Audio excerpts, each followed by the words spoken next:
En la típica cena familiar de los domingos, mi hija me apretó la mano y susurró: «Mami, ¿cuándo voy a poder dejar de tomar los dulces del amor?». Le sonreí, buscando entenderla. «¿Cuáles dulces, mi amor? Sabes que no comemos nada dulce antes de dormir». Sentí a Brandon, mi esposo, ponerse nervioso a mi lado, mientras Ofelia, mi mejor amiga, de repente se perdió en su copa de vino. «Los rositas del cajón de papá», respondió Gigi, bajando aún más la voz. «La tía Ofelia me los da cuando sales y no estás en la casa». «No entiendo», le dije despacito, notando cómo se me borraba la sonrisa. «Es nuestro secreto», susurró Gigi. «Papá dice que si te cuento, ya no me voy a ver bonita para los concursos. Pero me duele mucho la pancita, mami». Ofelia apretaba su bolsa tan fuerte que los nudillos se le pusieron blancos. «Está confundida. Habla de las vitaminas», intentó. «¿De qué habla, Brandon?». Mi voz cortó el silencio. «Son suplementos. Para la energía», murmuró él. «Entonces, ¿por qué es secreto?». Y ahí todo empezó a encajar en mi cabeza. Los dolores de estómago que nadie podía explicar, las palpitaciones, la pérdida de peso que todos celebraban aunque apenas comía. «Enséñame esas vitaminas. Ahorita. Son completamente seguras», quiso asegurar Ofelia. «A ver, enséñamelas». Brandon buscó su celular, pero yo ya le había quitado la bolsa a Ofelia y la vacié sobre la mesa. «Papeles, comprobantes, cargos a farmacias extranjeras. Han estado drogando a nuestra hija», susurré, sintiendo que me faltaba el aire. Recordé las visitas de la trabajadora social, mi voz ya casi gritando. Pensaron que yo la estaba matando de hambre. Los vecinos llamaron al DIF 3 veces porque se desmayaba en la parada del camión. Brandon se quedó blanco, sin palabras. «Eso no debía...». «Perdí mi cédula de enfermera», seguí, casi sin poder hablar por las lágrimas. 10 años desvelándome, embarazada, luchando hasta ser jefa de enfermeras en el hospital infantil. Todo se fue, porque no podía explicar por qué los análisis de mi hija salían alterados. Me salió una risa amarga. Tuvimos que vender la casa de mi mamá, la que nos dejó, solo para pagarle cardiólogos a una niña de 7 años. Me ahogué. Nuestro hijo ya ni quiere cenar con nosotros. Oliver le contó a su maestra que tiene miedo de enfermarse como Gigi. Esconde comida en su cuarto porque vio a su hermana desmayarse en la cena. Tiene 5 años y ya esconde comida. Gigi se tambaleó en su silla, con los labios azulados. «Perdón, mami. Papá dijo que cuando esté flaquita como la hija de Sydney, ya no se va a querer ir». El silencio llenó el comedor. «¿Qué dijiste, mi amor?». «La tía Ofelia me lo prometió», lloró, agarrándose fuerte a la mesa. «Dijo que cuando esté lo suficientemente chiquita, papá nos va a querer y no se va a ir con la familia de Sydney». Sydney. De golpe, todo tuvo sentido. ¿Tu entrenadora de CrossFit? ¿La de las niñas perfectas que parecen modelos? El celular de Brandon vibró. Intentó agarrarlo, pero yo llegué primero. Mensaje de Ofelia, recién enviado. «Ya se dio cuenta. No la dejes parar. El doctor Kumar dice que con 5 kilos menos ya está lista para los concursos». Subí la conversación de WhatsApp frenética. «Aumenta la dosis esta semana. Ya bajó a 24 kilos. Brandon, se ve espectacular. Sydney se va a morir de envidia». Me temblaban las manos. «¿Ustedes dos están metidos en esto?». Ofelia se acercó. «No entiendes la presión que tiene. El esposo de Sydney le consiguió la oportunidad en Miami. Si Gigi gana el concurso, ya tenemos pretexto para...». «¿Tenemos?». Los miré sin poder creerlo. «¿Tenemos?». De repente, los ojos de Gigi se pusieron en blanco y cayó al piso, su cuerpo chiquito convulsionándose con fuerza. «¡Gigi!», grité, tirándome de rodillas junto a ella. Empezó a salirle espuma con sangre de la boca mientras todo su cuerpo temblaba. «Aguanta, mi amor. Quédate con mamá». La puerta de la cocina se abrió de golpe y apareció Oliver, en pijama. «¿Gigi se está muriendo otra vez?». Su voz sonaba tan vacía que me rompía el alma. Mi hijo de 5 años ya estaba acostumbrado a ver esto. «Brandon, marca al 911», le grité, pero él seguía como estatua. «Marca ya». Giré a Gigi de lado, contando los segundos de la convulsión, como me enseñaron. La sangre se veía oscura, casi marrón. «Voy a llamar a la policía». Busqué mi celular, pero Ofelia me agarró de la muñeca. «No, no puedes. Mira, por fin está delgada. Es perfecta, igual que las hijas de Sydney». Brandon me sujetó por detrás, apretándome el cuello. «Perdóname», lloró. «De verdad lo siento, pero es lo mejor para todos. Me lo vas a agradecer cuando estemos en Miami». Con una fuerza nacida del coraje, me solté y me lancé por el teléfono. Pero Ofelia ya estaba llamando. «¿911? Ayuda, por favor. Mi amiga le ha estado dando pastillas ilegales a su hija para adelgazar. La niña está convulsionando». Saqué mi teléfono con una mano, sin soltar a Gigi, y grité sobre Ofelia mientras marcaba. «No, eso no es cierto», contestó la operadora, y yo le grité toda la verdad, mientras el cuerpecito de Gigi seguía temblando en el suelo. Mi esposo y su amante le dieron pastillas para adelgazar a mi hija. Tengo mensajes que lo prueban. Está convulsionando. Necesitamos ayuda ya. La operadora no perdió la calma. Me pidió la dirección mientras yo oía que tecleaba. Brandon seguía pegado a la pared, pálido, y Ofelia seguía inventando que yo estaba inestable. Puse el altavoz para que la operadora escuchara todo, mientras le sostenía la cabeza a Gigi para que no se golpeara, la sangre y la baba chorreándole por la barbilla. «La ambulancia y la policía llegan en 3 minutos», avisó la operadora. Yo solo contaba la convulsión. 2, 3 minutos. Los labios de Gigi cada vez más morados, mientras Oliver miraba desde la puerta con esos ojos apagados que me partían el corazón. Las sirenas se escucharon cerca, y de repente la puerta principal se abrió de golpe. 2 paramédicos entraron con sus maletas. El primero, un chavo de manos seguras, se puso de rodillas a revisar a Gigi, mientras la compañera, una señora mayor, preparaba la mascarilla de oxígeno. ¿Cuánto lleva convulsionando? Les dije que ya eran 4 minutos y les mostré el celular de Brandon con los mensajes. Soy enfermera. Tengo la licencia suspendida, pero sé lo que... Le dieron estimulantes, probablemente con medicamento para la tiroides, aseguró la paramédica, hablando al hospital mientras le ponían una vía a Gigi. Justo entonces entró un policía, cuando subían a Gigi a la camilla, con la mano en la radio, viéndonos a todos. Necesito declaraciones de todos, anunció, pero el paramédico lo detuvo. Primero la niña, lo demás lo ven en el hospital. Brandon quiso seguir la camilla, pero el policía lo detuvo. Señor, necesito que se quede. Brandon intentó otra vez la mentira de las vitaminas, pero yo le puse el celular en la cara al policía, enseñándole todas las capturas de pantalla. Estos son mensajes entre mi esposo y ella, le dije a Ofelia, donde planean drogar a mi hija para los concursos. El policía levantó las cejas al leerlos y enseguida pidió apoyo y la presencia de un detective. Me subí a la ambulancia con Gigi y Oliver corrió detrás de mí. Lo jalé conmigo porque ni de chiste lo iba a dejar solo con Brandon. El trayecto al hospital infantil se me hizo eterno y a la vez rapidísimo, mientras los paramédicos atendían a Gigi. Al fin dejó de convulsionar, pero seguía inconsciente. Entramos corriendo por las puertas de urgencias y reconocí a varias personas de mis años trabajando ahí. La enfermera de triage, Marie, se me quedó viendo con los ojos como platos. Necesito un toxicológico completo y que se respete la cadena de custodia, le pedí mientras se llevaban a Gigi a la sala de trauma. Esto es evidencia en un caso penal. Hay que preservar todas las muestras a nivel forense. María asintió y avisó a la enfermera encargada, mientras una doctora alta, que yo no conocía, empezaba a revisar a Gigi. Oliver no se despegó de mí, mientras veíamos cómo le sacaban sangre y le ponían suero, y el monitor cardíaco mostraba un ritmo bien irregular. Después de unos 20 minutos, la doctora me llamó aparte, seria. Tengo que notificar al DIF por sospecha de maltrato infantil. Es protocolo obligatorio. Sentí que el estómago se me iba hasta el piso, porque el DIF ya me había investigado 3 veces por las llamadas de los vecinos cuando Gigi se desmayaba, pero asentí porque ahora por fin iba a salir la verdad. Ya tienen 3 reportes en mi contra, pero eso fue antes de que supiéramos que la estaban envenenando, le expliqué. El trabajador social llegó rapidísimo. Era un chavo de mirada buena onda que fue tomando nota de todo lo que le contaba. Subieron a Gigi a terapia intensiva pediátrica para monitoreo, y Oliver y yo nos quedamos en la sala de espera familiar, con sus sillas incómodas y la tele parpadeando. Cayó la noche, y Oliver se acurrucó junto a mí, rompiendo el silencio con su vocecita. ¿Gigi se va a morir esta vez? Lo abracé lo más fuerte que pude y le prometí que no, aunque la voz me temblaba mientras veía los monitores a través de la puerta de cristal, con las enfermeras revisando a Gigi cada rato. Cerca de la medianoche, la doctora regresó con unos resultados preliminares y me llevó al pasillo. Estamos viendo niveles elevados compatibles con exposición a estimulantes y hormona tiroidea, me dijo. Voy a pedir análisis más especializados para saber exactamente qué sustancias son. Sentí tanto alivio que casi me caigo. Por fin había pruebas médicas después de meses de que me echaran la culpa de la pérdida de peso y los problemas del corazón de Gigi. La mañana llegó a paso lento, y yo no había pegado el ojo, con Oliver babeando en mi hombro cuando entró un hombre de traje gris. Soy el detective Desmond Grimes, se presentó dándome la mano. Necesito ver todo lo que tengas. Le mostré toda la conversación de mensajes entre Brandon y Ofelia, meses hablando de dosis, pesos y ese tal Dr. Kumar que al parecer estaba metido en el asunto. Luego le enseñé los estados de cuenta que había encontrado, llenos de cargos a farmacias extranjeras que Brandon me tenía escondidos. Grimes tomó fotos de todo y luego se sentó a escribir en su libreta. Así va esto, me explicó. Los mensajes son buena evidencia,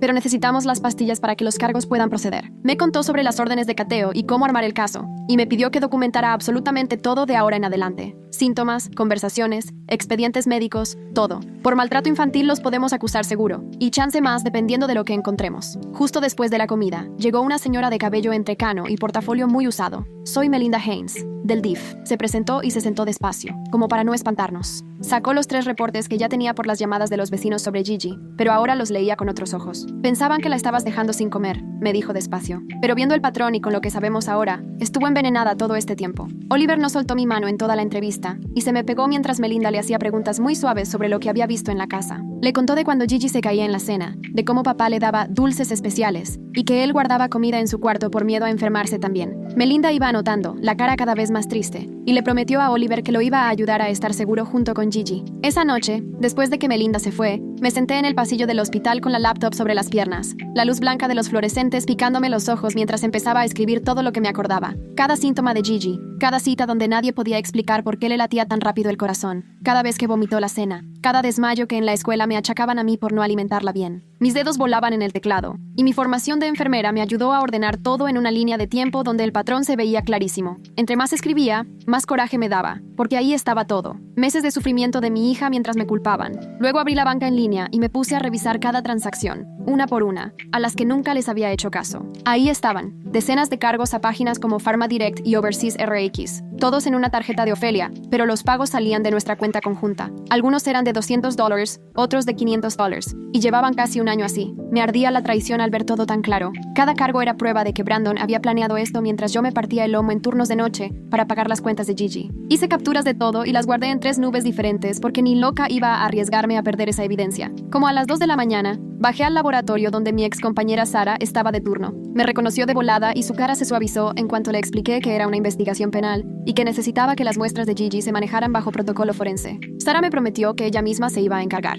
Etiquetó todo como debía y lo guardó bajo llave en el congelador forense. Tener a alguien de mi lado que entendiera lo que estaba pasando me ayudó más de lo que puedo decir. Al día siguiente, en la tarde, Brandon se apareció en terapia intensiva pediátrica tratando de convencer a las enfermeras de que lo dejaran ver a Gigi, diciéndoles que yo estaba inventando cosas y perdiendo la cabeza. La enfermera encargada llamó a seguridad cuando él se negó a irse y yo les mostré los papeles de la orden de protección de emergencia que ya estaba gestionando. Brandon se puso rojo de coraje cuando el personal de seguridad lo sacó del lugar, gritando que nadie podía alejarlo de su hija, pero le dejaron bien claro que no se acercaría a Gigi si no tenía una orden del juez. Esa noche me marcó el detective Grimes, con una voz seria, para decirme que tenía que tramitar en ese momento la orden de protección de emergencia y así mantener a Brandon y Ofelia lejos de los niños por la vía legal. Me mandó los formatos por correo y me fue guiando por teléfono paso a paso, asegurándose de que supiera exactamente qué poner y qué pruebas adjuntar. Al día siguiente, fui al juzgado con Oliver dormido en su portabebé, y aunque tenía los nervios de punta, llené toda la solicitud de protección con la mano firme. Escribí todo lo que le habían hecho a Gigi, anexé las capturas de los mensajes, los estados de cuenta bancarios y el informe toxicológico preliminar del hospital. Apenas el funcionario vio los reportes médicos, todo el proceso se fue rapidísimo, y en ese momento nos dieron cita para la audiencia a primera hora del día siguiente. Esa misma tarde me vi con Sinead Padgett, la orientadora de Oliver, en una sala pequeña de la escuela, mientras una enfermera cuidaba de Gigi en el hospital. Sinead sacó una carpeta gruesa que había estado guardando por meses, llena de apuntes sobre los cambios de Oliver, que escondía comida, que le contó varias veces sobre los días en que Gigi se enfermaba en casa. Documentó todo con fechas, horas y frases textuales de Oliver como «Me da miedo cenar». Ese registro, hecho por alguien ajeno a la familia, iba a ser clave para nuestro caso. 3 días después, vi el número de Ofelia en mi celular y estuve a punto de no contestar, pero me acordé que aquí solo se necesita el consentimiento de una persona para grabar. Puse mi teléfono a grabar y contesté. La escuché llorando, diciendo que lo sentía mucho, que nunca quiso que las cosas llegaran a esto. Traté de que mi voz sonara tranquila y le fui preguntando sobre las pastillas hasta que terminó confesándome que llevaba meses dándoselas a Gigi después de la escuela. Me dijo que Brandon la había convencido de que era seguro, que las pastillas no debían hacerle daño, que solo quería ayudarlo con el estrés del trabajo en Miami. La dejé hablar casi 20 minutos mientras grababa y tomaba nota de todo lo que iba confesando. Al día siguiente, el detective Grimes me habló para avisarme que ya tenía órdenes de cateo, tanto para el buró de Brandon como para el departamento de Ofelia, con base en todas las pruebas que juntamos. Me explicó que las iban a ejecutar al mismo tiempo en la tarde, para que ninguno de los dos pudiera avisarle al otro o destruir algo. Más tarde me senté con el detective en un cuartito de la comisaría para revisar los estados de cuenta de las tarjetas, uno por uno, y encontramos un patrón clarísimo. Cada vez que Gigi empezaba a mejorar o a subir de peso, Brandon compraba más pastillas. Los cargos coincidían perfecto con sus peores crisis, casi como si fuera un reloj. Cada hospitalización iba acompañada de un cargo grande en la farmacia unas 2 semanas antes. El detective le tomó fotos a todo, armando su expediente mientras yo veía cómo mi matrimonio se caía pedazo a pedazo entre las transacciones. Al día siguiente, Melinda me llamó cuando estaba en la cafetería del hospital, casi obligándome a comerme un pan tostado, y me dijo muy seria que teníamos que solicitar la custodia de emergencia ya. Nos vimos en el juzgado esa misma tarde. Ella ya llevaba todos los formularios medio llenos, y me fue guiando en cada parte, mientras Oliver se entretenía coloreando en su carriola. Cuando la secretaria vio los reportes médicos que Melinda anexó, aceleró todo, y nos dieron cita para la semana siguiente, saltándonos el mes de espera que normalmente hay. Melinda me advirtió que el juzgado de lo familiar era distinto del penal, que al juez le iba a importar más la seguridad de los niños que buscar culpables, y me ayudó a organizar todo en categorías claras para demostrar que podía protegerlos. Me explicó que Oliver seguro se quedaría conmigo, pero que el juez podría autorizar visitas supervisadas para Brandon mientras se resolvía el juicio penal,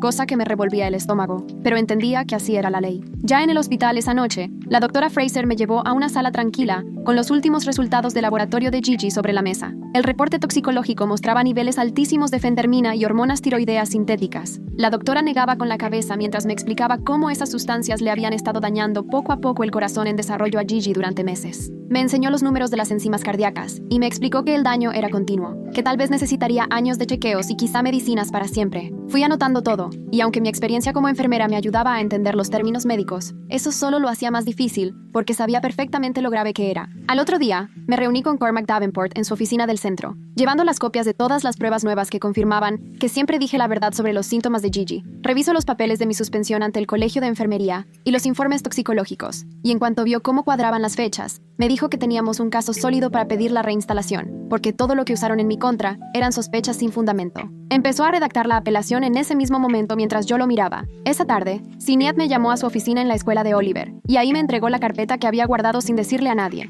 Adentro estaban todas las notas de cada vez que Oliver mencionó que Gigi estaba enferma, cada desmayo a la salida, cada falta, cada comentario preocupante de los maestros que notaron el patrón aunque no supieran explicarlo. También documentó cuando Oliver le contó que veía a Gigi vomitar tras tomar las vitaminas especiales de su papá, o que le daba miedo cenar, o que escondía galletas bajo la cama por si él también se enfermaba. Ese registro, hecho por una persona obligada a reportar que había visto desde fuera cómo nuestra familia se rompía, iba a ser clave tanto para la custodia como para limpiar mi nombre. Esa noche, mientras ayudaba a Oliver a cepillarse los dientes, mi celular empezó a llenarse de mensajes de amigos que me mandaban capturas de las publicaciones de Brandon en Facebook. Había escrito un texto larguísimo diciendo que yo tenía el síndrome de Munchausen y que estaba enfermando a Gigi para llamar la atención, según él, que solo quería proteger a su hija de una madre con problemas mentales. Antes de que pudiera borrar nada, guardé capturas de todo, recordando que el detective Grimes me había dicho que documentara absolutamente todo sin responderle, que dejara que Brandon siguiera hablando y se metiera solo en problemas. Al día siguiente, Grimes me llamó para contarme que ya había ido a entrevistar a Sydney en su casa.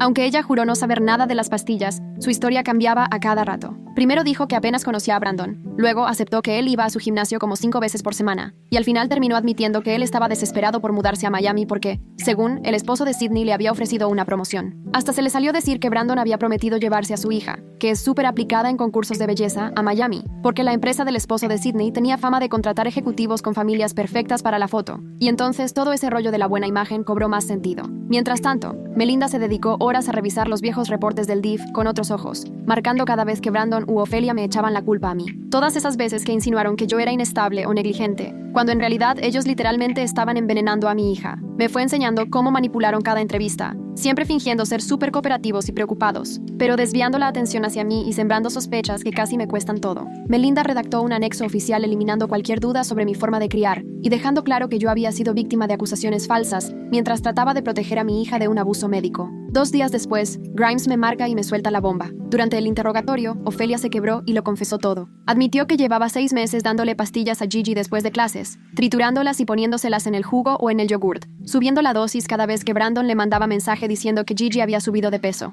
Dijo que Brandon la manipuló, que al principio pensó que eran suplementos seguros, pero que siguió dándoselas aunque ya sabía que Gigi se estaba poniendo cada vez peor. Aceptó testificar contra Brandon a cambio de que le redujeran los cargos y entregó correos y mensajes de texto de más de 1 año, donde se ve todo el plan. El hospital, por su parte, respondió con medidas de seguridad bien estrictas. Pusieron a Gigi en una lista de visitas restringidas en la que solo mis papás y yo podíamos entrar sin permiso especial. Arrancaron un protocolo cuidadoso de realimentación porque su cuerpo estaba tan desnutrido que iban pesando cada onza de fórmula y vigilando su peso para evitar el síndrome de realimentación. Cada comida chiquita que lograba retener era un triunfo, y poco a poco le regresaba el color a la cara, conforme su cuerpo recibía todo lo que le habían negado. Sinead me ayudó a armar un plan de seguridad para Oliver. Le enseñó una palabra secreta para que la usara si se sentía en peligro. Le mostró cómo funcionaba la nueva cerradura del botiquín y nos pusimos horarios de comidas para que supiera que siempre habría comida. Practicamos situaciones donde podía avisarle a un adulto de confianza si algo le daba miedo. Y así Oliver empezó a recuperar el control después de tantos meses sintiéndose indefenso.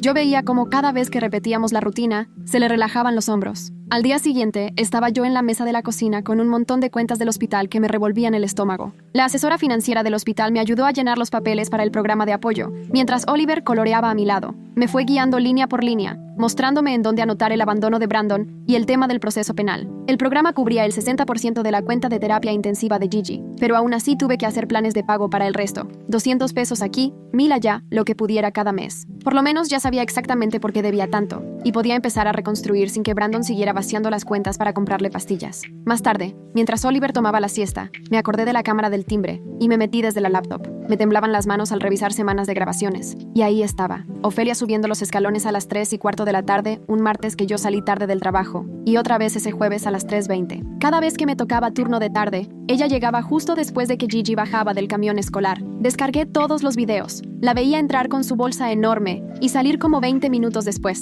Las horas coincidían exacto con cuando Gigi decía que su tía le daba dulces. Se lo mandé todo al detective Grimes, que me devolvió la llamada rapidísimo y me dijo que justo eso necesitaban para pedir una orden de cateo. 2 días después, Grimes me marcó para avisarme que ya habían hecho el cateo en la casa mientras Brandon estaba en el trabajo. Encontraron un frasco de medicina escondido detrás de sus zapatos de vestir, hasta el fondo del cajón del closet, exactamente donde Gigi había dicho que su papá guardaba las pastillas rosas. El laboratorio forense las analizó y me llamaron con los resultados. Se me heló la sangre. Eran una mezcla de medicamentos prohibidos para bajar de peso en México y medicina para la tiroides que acelera el metabolismo. Con razón, el corazón de Gigi latía tan rápido y no podía retener la comida. Grimes me aseguró que esa evidencia física, junto con los videos, era más que suficiente para presentar cargos penales. La audiencia de custodia express fue 3 días después en el juzgado familiar del centro. Me puse mi único vestido bonito y llevé copias de todo: los reportes de policía, los exámenes del laboratorio, los horarios de los videos, todo bien organizado en una carpeta que Cormac me ayudó a preparar. La jueza revisó la evidencia mientras Brandon, al otro lado,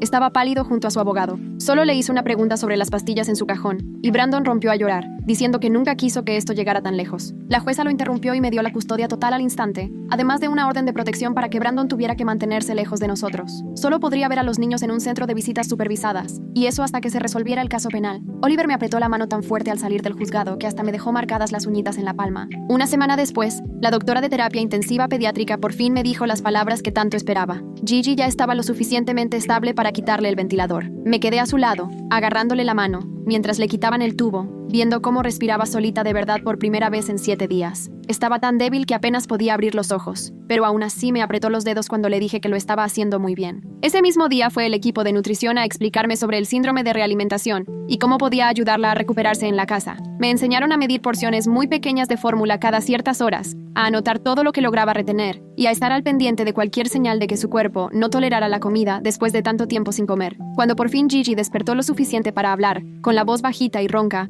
me preguntó si su papá iba a ir a verla. Tuve que explicarle, usando palabras que pudiera entender una niña de 7 años, que su papá estaba castigado por haberle dado una medicina que la enfermó, aunque me partía el alma decirlo. De alguna manera la historia llegó a los noticieros locales y mi teléfono no paraba de sonar con reporteros buscando entrevistas. Una reportera incluso se apareció en el hospital e intentó meterse saltándose la seguridad para llegar al cuarto de Gigi. Cormac me dijo que documentara absolutamente todo, pero que no hablara con nadie, que proteger la privacidad de mis hijos era mucho más importante que salir en los medios a contar mi versión. Guardé capturas de pantalla de cada mensaje, cada buzón de voz, todo por si también era necesario pedir una orden de restricción contra algún medio. La junta de enfermería me llamó para agendar una reunión informal sobre mi licencia suspendida, ahora que había salido nueva evidencia. Pasé 3 días enteros en la oficina de Cormac armando mi carpeta de pruebas, organizando expedientes médicos, reportes de la policía y declaraciones de testigos que demostraban que yo solo quería ayudar a mi hija, mientras otros la estaban dañando. Cormac me enseñó cómo presentar la información de manera clara, qué decir y cómo organizar la cronología, recordándome que era mi oportunidad para recuperar mi carrera. Luego el detective Grimes me habló con una noticia que me dejó helada, aunque a esas alturas ya nada debería sorprenderme. El abogado de Ofelia lo había contactado para ofrecer un trato. Ella testificaría contra Brandon a cambio de cargos más leves. Entregó correos electrónicos de hace 14 meses donde Brandon planeaba todo esto, buscando qué pastillas usar, calculando dosis y hasta investigando fechas de concursos de belleza en Miami para cuando se mudaran. La traición iba mucho más allá de esos 6 meses de pastillas. También tenía capturas de Brandon contándole sobre las hijas perfectas de Sydney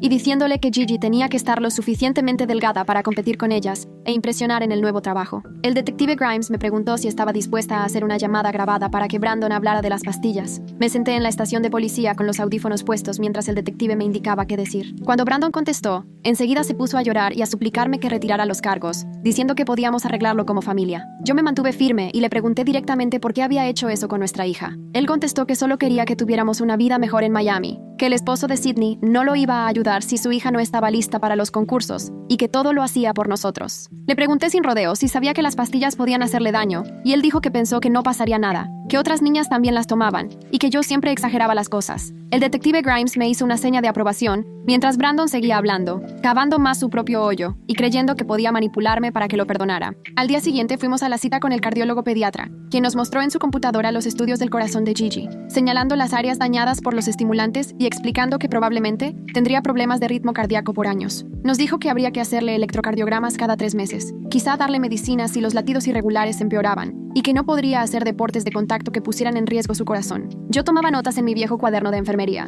agradecida de entender los términos médicos, aunque sentía que cada palabra era otra puñalada en el corazón. Nos dio un paquete grueso con información sobre arritmias en niños y nos explicó qué señales vigilar, cuándo llamar al 911 y cómo tomarle el pulso correctamente. Sabía que esto no se iba a resolver rápido, pero por lo menos ya entendíamos el diagnóstico y podíamos tratarla bien en vez de que me culparan por síntomas sin explicación. A la semana siguiente, Sinead me habló para programar la primera terapia de Oliver en la escuela. Me explicó que usarían terapia de juego para ayudarlo a procesar todo lo que había pasado. Lo llevé ese primer jueves en la mañana y vi cómo apretaba tanto la correa de su mochila que los nudillos se le pusieron blancos. Sinead tenía juguetes y materiales de arte sobre una mesa bajita y dejó que Oliver escogiera lo que quisiera mientras yo esperaba afuera. A través de la puerta alcancé a escuchar que le pidió dibujar a su familia y se me rompió el corazón cuando más tarde me enseñó el dibujo. Y solo estábamos él, Gigi y yo. El papá no aparecía. Ella me dijo que esto era completamente normal y que tomaría su tiempo, pero lo importante era que ya estaba empezando a sacar lo que sentía en vez de guardárselo todo. 3 días después, recibí una llamada de un número desconocido y, al contestar, la voz de Brandon me heló la sangre. Estaba hablando desde un teléfono desechable, aunque la orden de restricción le prohibía comunicarse conmigo. Hablaba rápido y con coraje, amenazando que si no quitaba los cargos iba a encontrar la manera de quitarme a los niños, que ningún juez me los iba a dejar si perdía mi licencia de enfermería. Agarré mi otro teléfono y empecé a grabar, dejándolo hablar para que se hundiera solo con cada amenaza. Dijo que conocía gente que podía hacerme la vida imposible y que jamás volvería a trabajar como enfermera si seguía así. Apenas colgó, marqué al detective Grimes y le pasé la grabación. Él llegó esa misma tarde para tomar mi declaración y me dijo que esa violación de la orden le iba a perjudicar mucho en la corte, porque demostraba que ni lo más básico podía respetar. Pasaron 2 semanas y la fiscalía me avisó que ya iban a presentar cargos formales contra Brandon y Ofelia. El fiscal me explicó que Brandon enfrentaría 3 cargos por poner en peligro a menores, además de suministrar sustancias peligrosas a una niña y cargos de conspiración, lo que sumaba varios años de prisión. A Ofelia la acusarían de cómplice, que era menos grave pero igual le quedaría antecedentes para siempre. La audiencia de imputación quedó programada para el lunes siguiente en el juzgado del centro. Estaba sentada hasta atrás, viendo a Brandon parado frente a la jueza con su uniforme naranja, mientras su abogado pedía que le pusieran una fianza que realmente pudiera pagar. La jueza repasó los cargos y todas las pruebas, incluyendo que Brandon violó la orden de restricción por la llamada del teléfono desechable. Al final, le puso una fianza de $200,000 y varias condiciones estrictas, como que le pusieran GPS y que no pudiera tener ningún tipo de contacto conmigo ni con los niños. Sus papás estaban en primera fila. Su mamá rompió en llanto en cuanto escuchó lo que su hijo le había hecho a Gigi. Aún así, pagaron la fianza, pero cuando Brandon salió, ni siquiera lo voltearon a ver. Por otro lado, Cormac estaba moviendo cielo y tierra para que me devolvieran la licencia de enfermera. Metió una moción de reconsideración con todas las pruebas nuevas que demostraban que me habían culpado por los síntomas, cuando en realidad yo solo trataba de ayudar. El consejo programó una audiencia para el mes siguiente, y Cormac me comentó que, por lo que veía, ahora sí estaban considerando levantarme la suspensión, ya que ya se sabía la verdadera causa de lo que le pasó a Gigi. Me ayudó a organizar todo, desde los cargos penales contra Brandon y Ofelia, hasta las declaraciones de los médicos que atendieron a mi hija. Melinda fue a la casa para ver cómo andaban los niños, ahora que Brandon ya no vivía ahí. Oliver hasta cenó en la mesa mientras ella estuvo y Gigi le enseñó unos proyectos de arte que hizo en su recuperación. Melinda puso en su informe que los niños estaban bien y seguros conmigo, que Oliver iba mejorando mucho con la terapia y que Gigi se veía cada día más fuerte. Recomendó que ya cerraran la intervención de emergencia porque ya no había riesgo y hasta mencionó que el sistema, que antes sospechaba de mí, ahora nos estaba cuidando de la verdadera amenaza. Una semana después, me encontré una carta de Ofelia en el buzón. Me temblaban las manos cuando la abrí y leí que me pedía perdón, que quería a Gigi como si fuera su hija y que nunca imaginó que esto llegaría tan lejos. Decía que Brandon la manipuló, que solo quería hacerlo feliz y que jamás pensó que las pastillas fueran a dañar de verdad a Gigi. No le contesté, y mejor le pasé la carta al detective Grimes, usándola como prueba, porque la orden de no contacto seguía. Y la verdad es que sus decisiones casi matan a mi hija. El perdón no me corresponde a mí. Después, la consejera financiera del hospital me habló con buenas noticias. El programa de apoyo iba a cubrir casi todas las cuentas médicas de Gigi por todo esto. Aún así, me quedaba una deuda de $15,000, pero al menos me ofrecieron un plan de pagos que podía manejar si agarraba turnos extras. Empecé a trabajar por honorarios en una clínica de atención rápida 3 veces por semana. No era el puesto de jefa que perdí, pero al menos era trabajo honesto y me ayudaba a pagar las cuentas mientras esperaba la audiencia de mi licencia. Todos los jueves en la noche iba a un grupo de apoyo en el hospital para papás con hijos con enfermedades. La primera vez sentí que todos me iban a juzgar, pero al compartir mi historia, varias personas asentían, como si se vieran reflejadas en lo que contaba. Una mamá contó que su ex le había dado esteroides a su hijo para el deporte sin decirle nada, y otra señora dijo que su suegra, a escondidas, le estuvo dando medicamento para la alergia a su nieta y la enfermó. Me di cuenta de que no éramos los únicos que teníamos familiares que dañaban engañaban a nuestros hijos creyendo que los ayudaban. 6 semanas después de la audiencia, la fiscal me avisó que el gran jurado ya había levantado cargos formales contra Brandon y Ofelia. Me explicó que eso quería decir que había suficiente evidencia para ir a juicio, aunque creía que Brandon probablemente preferiría llegar a un acuerdo antes que arriesgarse a un jurado. Me detalló cómo funcionaban los acuerdos y qué podía esperar si él aceptaba o si, de plano, había juicio. De todos modos, todavía iban a pasar meses antes de que se resolviera todo, pero al menos el sistema de justicia sí estaba avanzando y tomándose el caso en serio. 3 semanas después, estaba en la sala de juntas de la escuela con Sinead, revisando todo lo que Gigi iba a necesitar para volver a clases. La directora hacía apuntes mientras arreglábamos horarios de baño cada 2 horas, colaciones en horas fijas para mantener su glucosa y un lugar tranquilo por si necesitaba descansar si su corazón se aceleraba.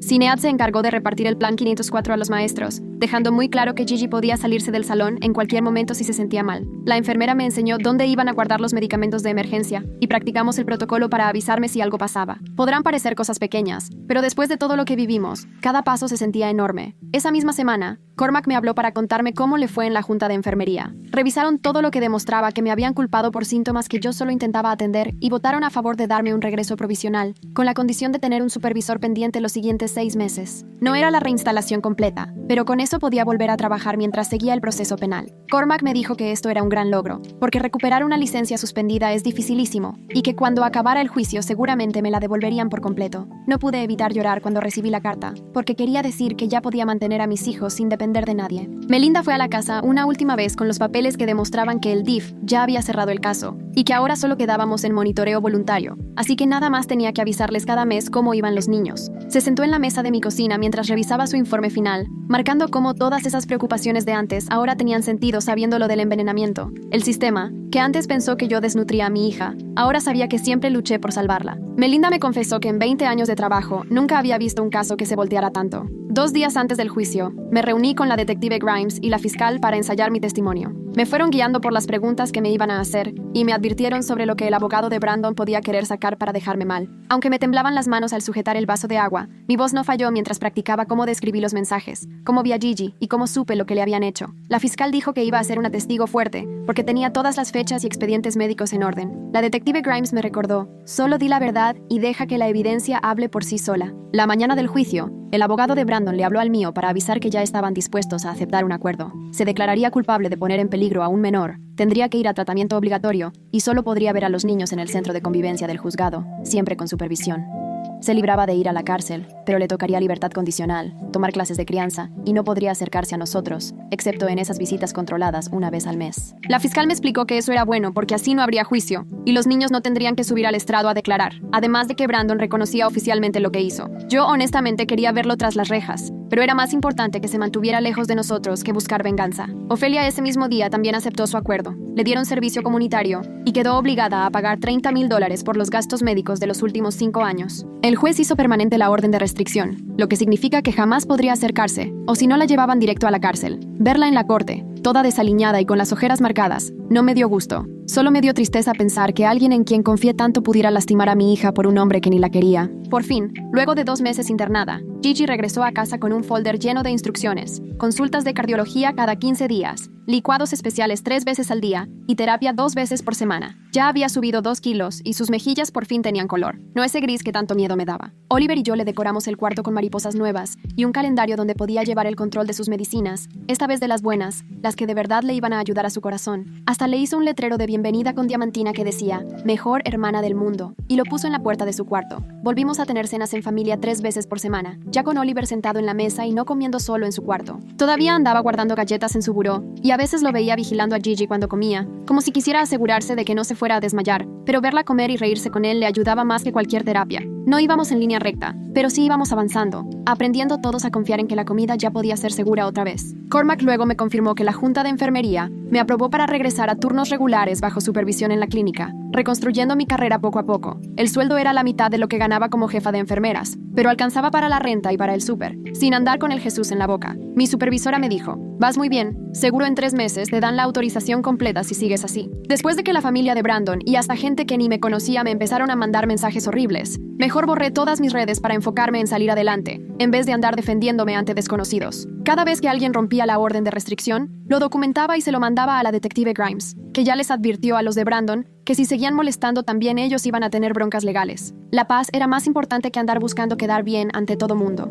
y mis hijos me necesitaban aquí, no peleando con gente en internet. La jueza de lo familiar miró al abogado de Brandon mientras hojeaba el expediente enorme que tenía enfrente. Ya habían pasado 2 meses desde el acuerdo, y ahora estábamos en la audiencia final para cerrar el tema de la custodia. Brandon se sentó al otro lado del pasillo, muy formal con su traje, las manos juntas como si estuviera rezando. Su abogado seguía duro y dale con que mediáramos, que podíamos arreglarnos entre nosotros sin tantas restricciones. Cuando mi abogada me preguntó, le dije que no con la cabeza. Hay cosas que simplemente no se negocian. El juez estuvo de acuerdo y firmó la orden. Brandon solo podría ver a los niños una vez al mes y siempre en el centro de visitas del condado, con registro en seguridad, en la sala de juegos vigilada y saliendo en cuanto se acabara la hora. Nada de visitas nocturnas, ni llevárselos a su casa, ni contacto sin supervisión, hasta que fueran mayores de edad. El alguacil me dio mi copia de la orden y la guardé en la carpeta donde tengo todos los papeles del juzgado. La semana siguiente, la detective Grimes me encontró en el vestíbulo con una caja de papeles y fotos de evidencia. Me explicó que el caso ya estaba oficialmente cerrado, porque tanto Brandon como Ofelia aceptaron sus acuerdos. Me dio una tarjeta con recursos para víctimas, y en la parte de atrás escribió su número de celular personal, y me dijo, llámame si Brandon rompe la orden o si necesitan cualquier cosa.